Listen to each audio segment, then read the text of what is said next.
45. A living sacrifice. Recently, a fellow pastor observed of a major non-Christian movement which has many followers that it was impotent. Its followers, he rightly observed, are neither ready to sacrifice for it or to die for it. Does his comment apply also to church members today?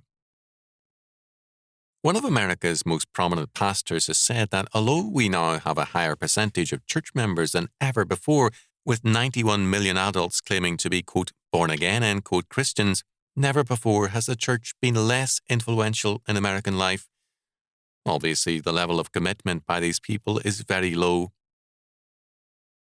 Paul, in Romans 12:1, summons us to present our bodies as a living sacrifice to God. He calls this our, quote, reasonable service, end quote. The term, quote unquote, body in this verse stands by synecdoche, quote, for the complete man, end quote, Vine's Expository Dictionary of New Testament Words, 1940. It means that we can hold nothing back.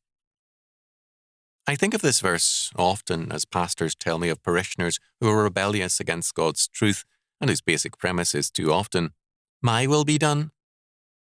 The Lord requires a total commitment even to death and calls it our, quote, reasonable service, end quote.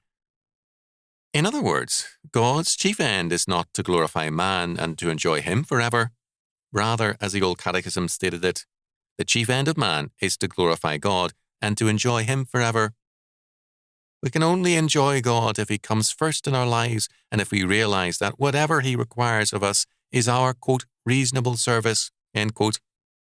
We can only serve and enjoy God on his terms, not on ours. When the Lord again has priority over us and in us, and his law word truly governs us, then we will have a very different church and country.